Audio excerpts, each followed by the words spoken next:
Hi and welcome back or welcome to my All the Perfume YouTube channel. In this video I'll be reviewing Âme du Cœur by Liquides Imaginaires.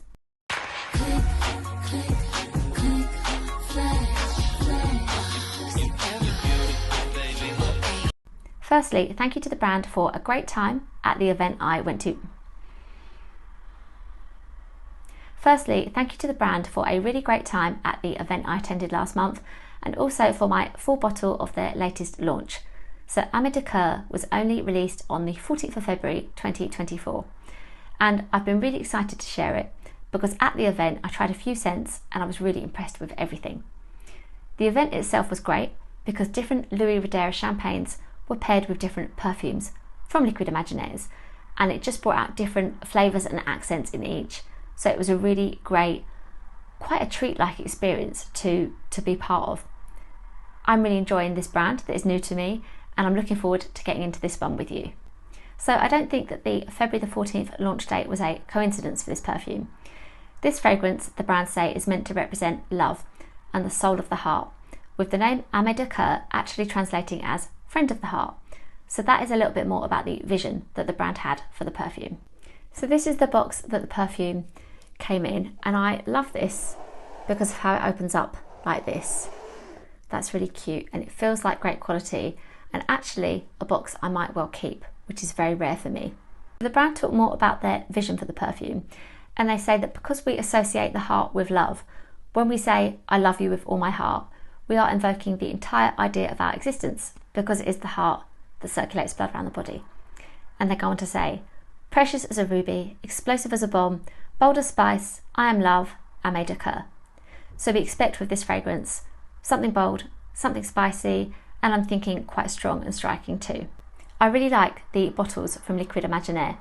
This one is so striking with its red juice, and we've got the name of the fragrance on the front, and then on the back the brand's logo too.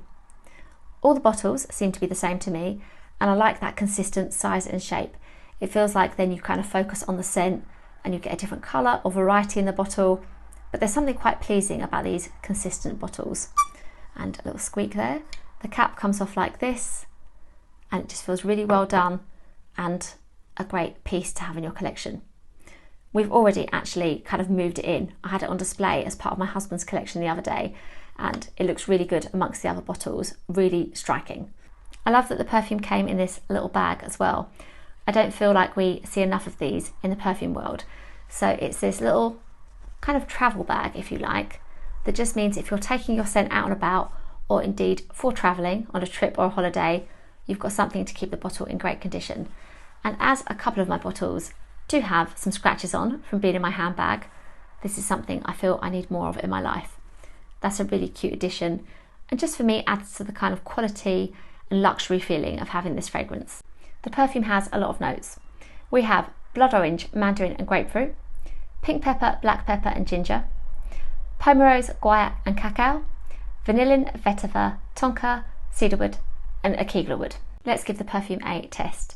And it was the fifth of the fragrances, the fifth and final of the fragrances I tried at the event. And when I smelt it, I did like it, and I thought that it would be popular, but it wasn't a personal favourite. And it really takes you on a journey. So as I first sniff it, I feel as I did then. I can smell pepper and fruit, and it's nicely done. And it is a unisex scent, and I can see that about it. But then as I smell more, I could get more of that grapefruit note, and I really love that because grapefruit isn't in too many scents, and it really comes through in this. So it was reminding me a little bit of SJP's Stash. So, albeit a celebrity perfume, a scent that's kind of known for being a really well done, almost niche quality smelling scent. So I was taken there a little bit. And then this perfume just seemed to kind of go between smelling like a kind of boozy liquor kind of scent to something very musky and rose smelling. And I thought that will be popular. That kind of projection and that musk will do really well at the moment. I get a lot of the cardamom, which I really love, not much vanilla, and a hint of the cacao. So this was smelling good to me, and I was appreciating more of those notes because there are a lot of notes in this perfume. But when I wore it, and when my husband wore it, We were both just completely blown away by the smell of this scent on the skin. It is so woody and addictive, and it is that quality that makes it a unisex scent for me as well. We loved it, and it felt like that addictive feeling about it kind of went really well with the love concept of the perfume and made it what it is. So now I really enjoy it, and it's really kind of shown me how retesting a scent can be really important, and just wearing it on your skin as well. Yeah, this is really nicely done. I enjoyed wearing it. I sprayed quite a lot of it, and I'm so glad it's one that both my husband and I can enjoy as well. I feel that this is an evening perfume, and at first I felt it was best suited to winter. Then I just imagined in a city, outside of bars, when the sun sets, and people wearing this in the summer. And I think it would be a really great day to night perfume for those who've been to work and they want a really good fragrance to take them into the evening. So really, this could be all year round, and it would make a good day scent too. There's no particular reason why this might be an evening one. I just found the kind of vibe of it and the talk of love and everything kind of set this up as something more for the evening, but you could enjoy it for day as well. I have already mentioned SJP's Stash perfume and the similarities with the pepper and grapefruit, but mainly the perfume that this reminds me of is Commodities Velvet Scent, and they share the rose and woods, so not too many of the notes, but if you've smelt that perfume, it will give you a little way in into what this one smells like. So is Âme du Cœur worth it? Well, at the moment, a 100ml bottle, like the one I have here, retails for €200 or £170. So it matches the perfume at the top of my wish list, Victoria Beckham's Portofino 97. The same cost, but whereas with Victoria I would get 50ml of the perfume, here you have 100ml. So it isn't the most expensive perfume I'm looking at, but it's up there. It is over our £100 mark. As with anything, I would say you should test your perfume before you buy it to make sure you're sure. But with this one, I feel it is very unique. Despite the fact that I've mentioned a couple of fragrances that there are similarities with, I have a really big collection and I try so many perfumes, and I can only mention two as a kind of way in. I don't feel like Stash or Velvet are similar enough that you don't need this if you have them. It feels like a unique perfume. Also, the brand have really great stories for their fragrances and a whole concept, so it feels kind of like a special experience.